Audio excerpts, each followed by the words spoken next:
Hello and welcome to News9 Plus Show on the world's first news and current affairs OTT platform, News9 Plus. I am Aditya Kaul. India's most wanted gangster and Khalistani terrorist Arsh Dalla has reportedly been arrested by the Milton Police in Canada. The arrest was made after a dramatic brief shootout on October 28th.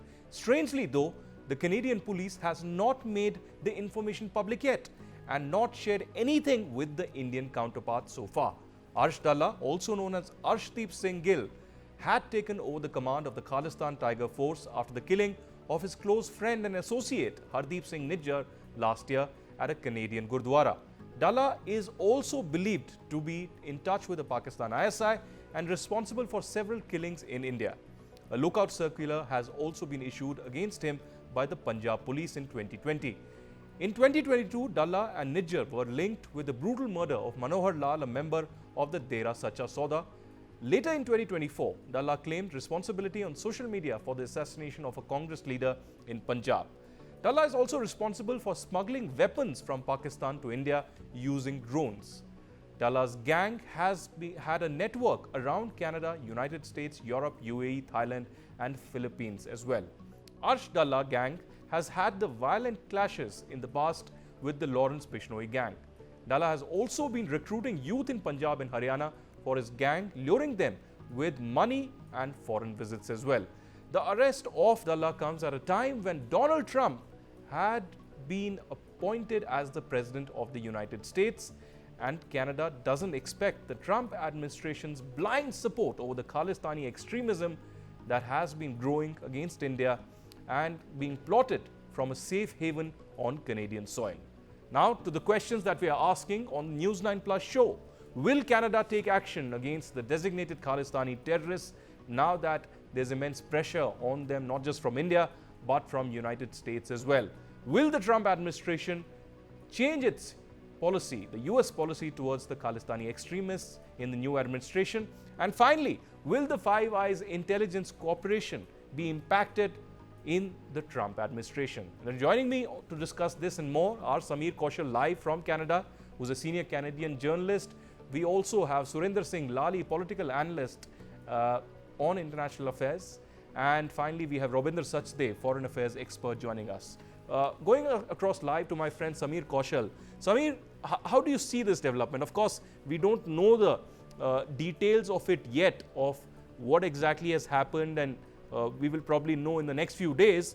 But do you really think, Sameer, that the change in the administration in the United States could have an impact on developments in Canada? Let's not forget that elections in Canada are going to be held in 2025, and perhaps the Trump administration's policy towards terrorism, towards radicalization, and towards Canada, and of course the Liberal Party and Justin Trudeau, is anybody's guess. Thank you so much, first of all, Aditya, for taking me. Let me just tell you, as you said, there's going to be some kind of very big change.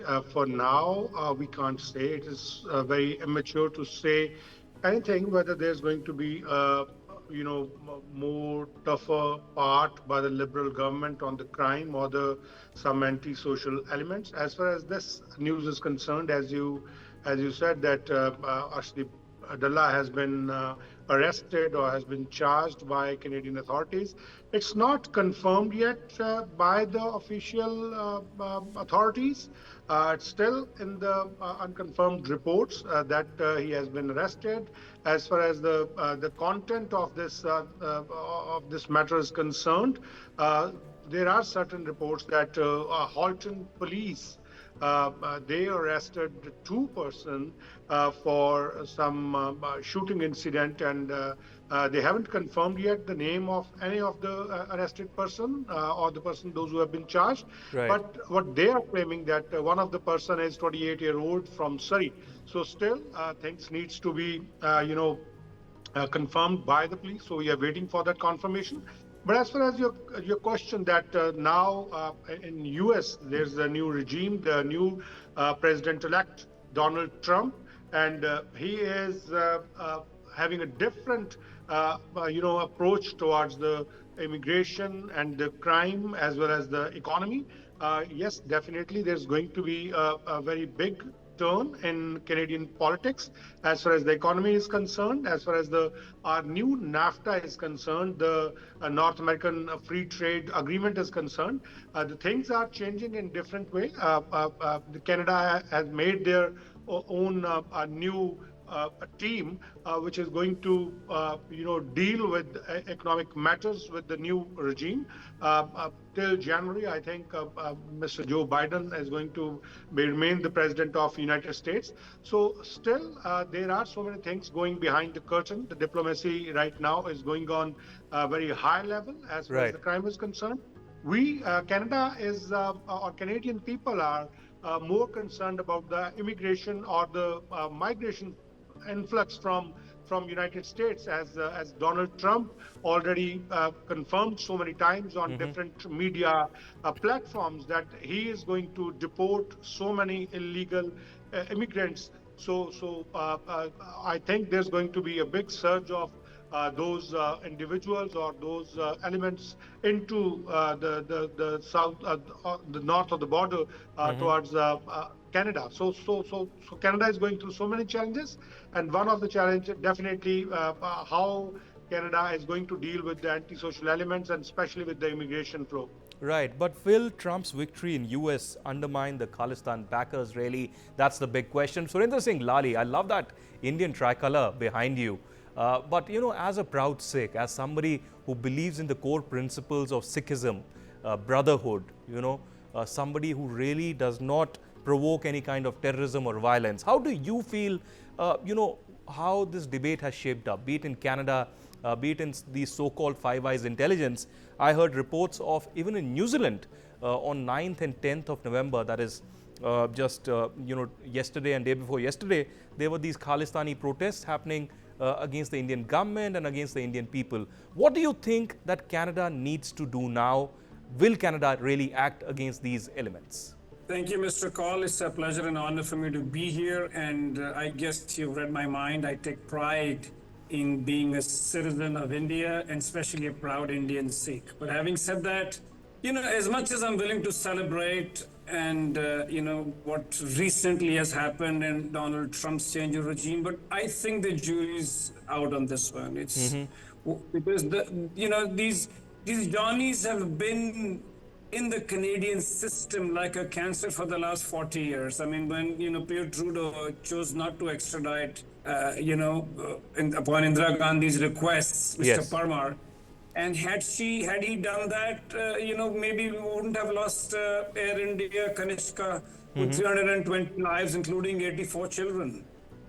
And such was the Freudian slip, if I may say so, by, Mr. Trudeau Sr., that he called the Indian Prime Minister to offer condolences, and I don't think he realized that more than 240 people on that aeroplane were Canadian citizens. So if anything, it should have been the other way around, we expressing our condolences. So that ought to give you an idea of the mindset the father and the son, unfortunately, have been living through.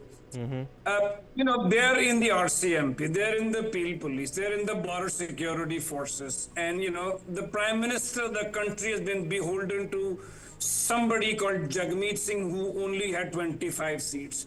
So I'm not too sure if I'm willing to have a party tonight and say, oh my God, things are going to change, because something which has been rotten for 40 years. And number two is, of course, I'm happy with Donald Trump coming, but please understand that gentleman is also an extremely transactional individual. Yes. So I'm still not willing to celebrate, the Republicans coming into the White House, because please understand little that people may know that this is all intelligence, a selective leak by the Five Eyes, and there are no points for guessing. It's the United States of America, their southern neighbor, who's pretty much in charge and the global boss. So I am positive, but I'm still not going to book my caterer and my DJ, because I think the jury's out on this one. Well, we'll wait and see that you have that party soon enough, if not in a few days, perhaps in a few weeks.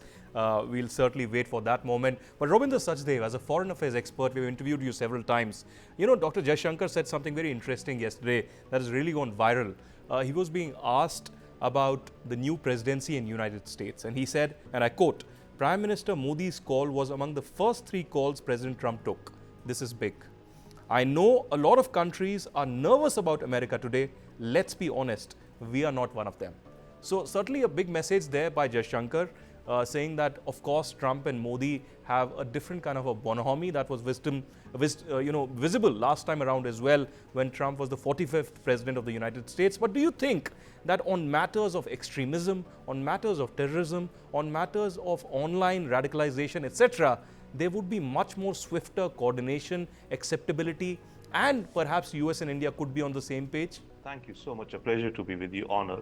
Yes, certainly. I mean, that in a sense is a possibility and a higher degree of possibility. But as I think that all our earlier panel have said, I would also more or less go along with that. But yes, what Minister Jaishankar said, yes, India is definitely, if we could say, in a sweet spot. Perhaps we are one of the ones in the sweetest spot, right? I mean, sure, Israel is happy, but there are complex issues out there. Zelensky is very unhappy, and the next one in the unhappiness queue is Taiwan, right? And then Europe is kind of, again, unhappy, worried about trade and tariffs and NATO and all. India, thankfully, fortunately, and the icing on the cake is, of course, Prime Minister Modi and Trump's, chemistry and camaraderie. And a kind of a natural alliance, if not alliance, a natural, parallel path of India and the US, as they're the oldest, we are the largest democracy on this planet. Now, that said, a couple of points. Yes, you see, a bunch of these things, specific intelligence things, would also depend upon who Trump appoints as the head of the CIA, and the National Security Council, right? Very often in the US, it's said that, Reagan said it actually, personnel is policy. Of course, the president directs the policy and all, but it depends upon who the person appointed is. And once that appointment is done, we will look into the antecedents or, the leadings or the past patterns of that individual. So that would be one thing to look out for. But yes, secondly, Trump, as I think mentioned, is highly transactional also. Fine if he were to act a bit more strongly on Khalistani issue, or remember there are cases in the US also which are out there, right? He could say, okay, I'll take a lighter view, softer view, we'll put them in the back burner.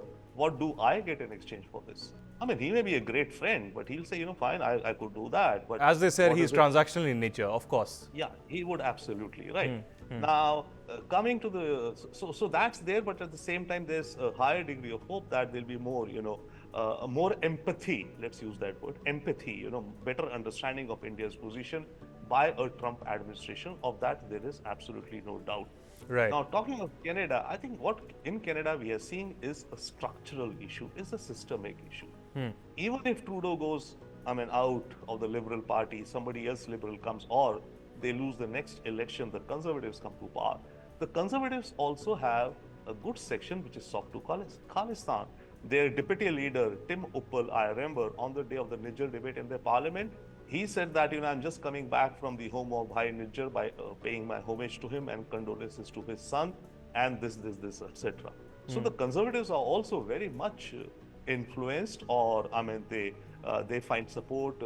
If not, you see, Khalistan is two parts. One is the extremist, other are supporting Khalistan but not extremist, and the third are the ones who don't even want Khalistan, etc.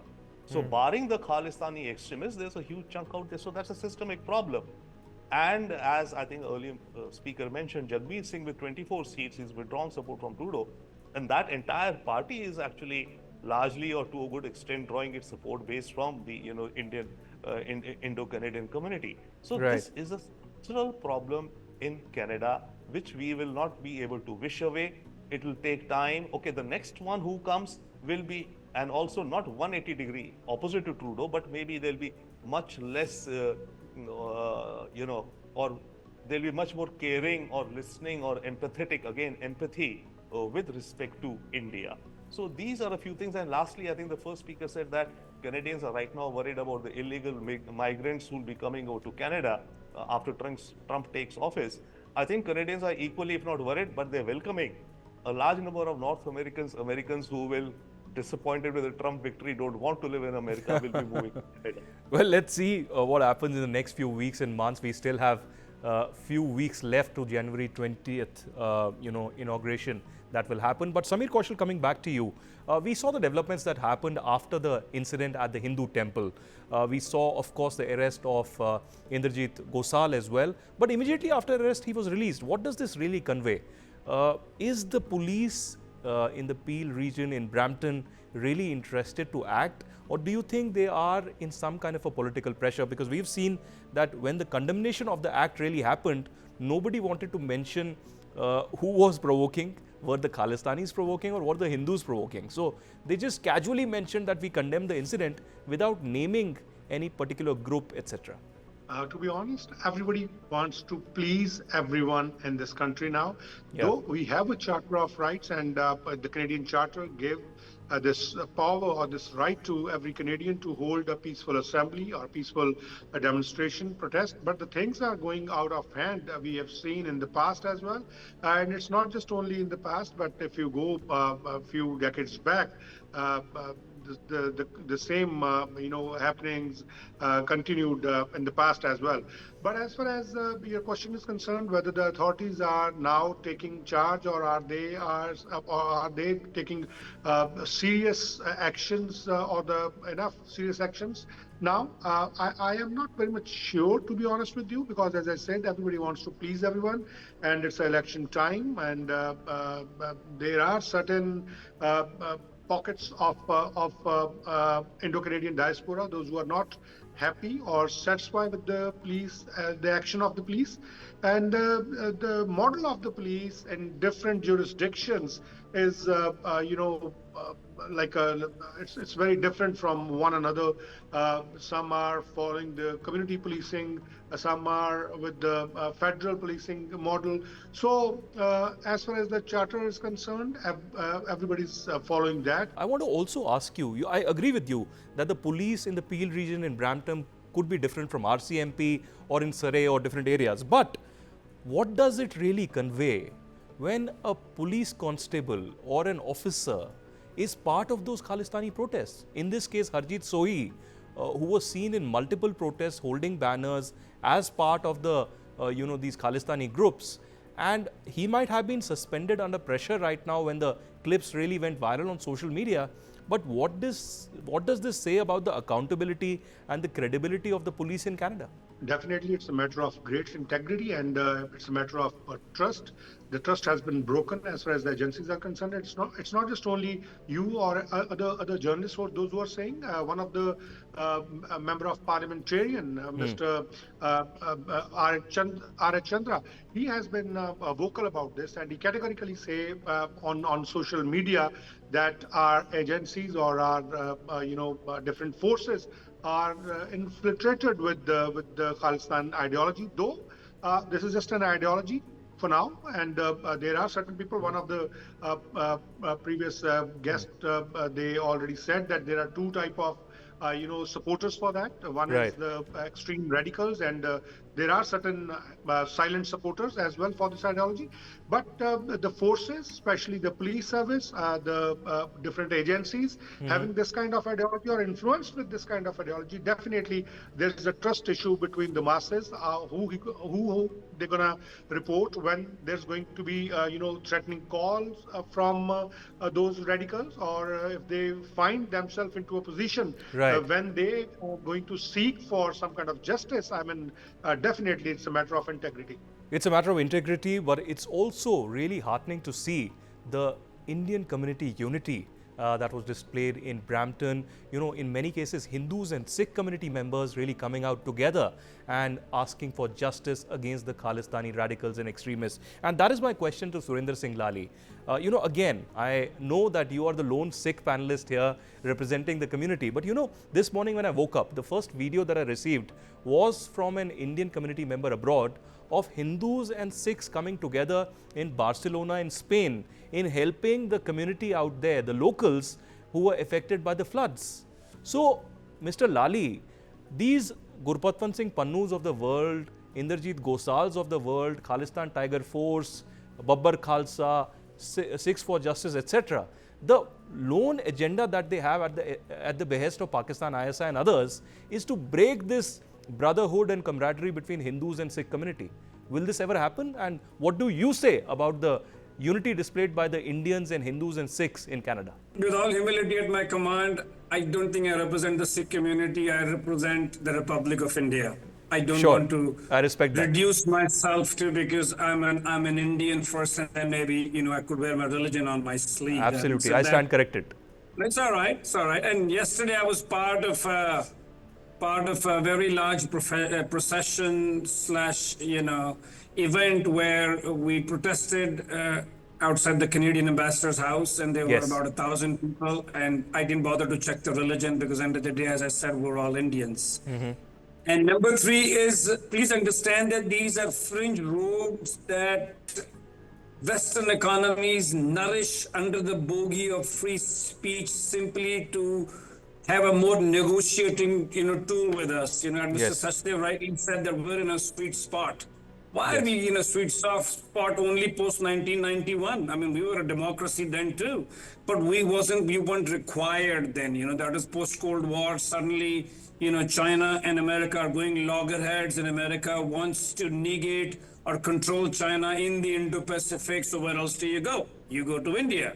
So all of this, there is a lot more, and to geopolitical maneuvering and pressure tactics, and some of the Sikh groups fringe groups that you named, they're simply a tool that the Western economies use so that they get a larger negotiating tool with us. For example, there is already a case, an open trial in the Southern District of New York where Mr. Gupta has been put behind bars. Right. So I feel that as much as Donald Trump is a transactional man, he's just going to ask for his pound of flesh.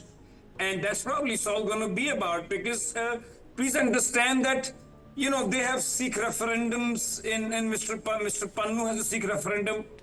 What referendum? 85% of the Sikhs live in India. So who are these fringe rogues catering to? And number two is, now that they've attacked the Hindu temple, this has been coming more into light. I, used to study there. So they have been bashing up and hitting these key elements have been hitting the Sikhs for the longest time. They almost split open Ujjwal Dosanjh's head, who was a premier of British Columbia. Yes. So they have been creating this mess for a long time. It's just that now with the new muscular policy that we have, and it's all come surfaced.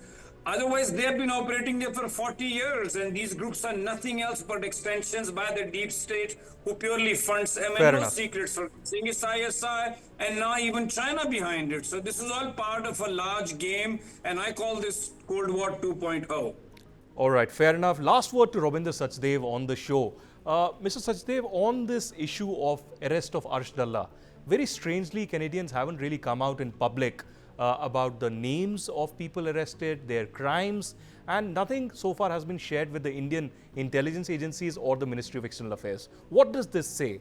That was this perhaps a mistaken identity arrest by the Canadians that they don't want to admit in public? Or do you think in realistic terms, there is some concrete action that is expected? I'll give it benefit of the doubt for the time being, but very much exactly that was my question in mind at the beginning of this discussion. Yes. My thought was that, okay, this guy has been arrested, fine.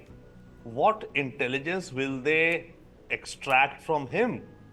Right? That is the key.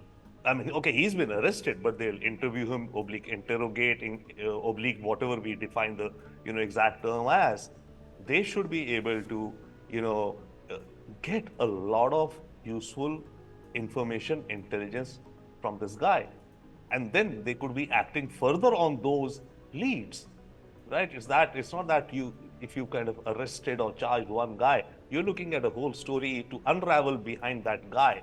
So if the RCMP is going to be doing its job, sure enough, it's been a couple of days only or something. Fair enough. Let's give them that benefit of bureaucratic processing. But within days, I would expect, if not in public, at least that information should be shared back end with the government of India. Then that will show us that yes, they are moving to a systemic method. All right, fair enough. Thank you very much to Sameer Kaushal, Robinder Sachdev, and of course Surender Singh Laali for putting their perspective on this important issue. Arsh Dalla allegedly has been arrested. Is this really action that has been taken by the Justin Trudeau government in line with India's demands, or is this only perhaps a mistaken identity arrest. Perhaps we will be more clear in the days to come.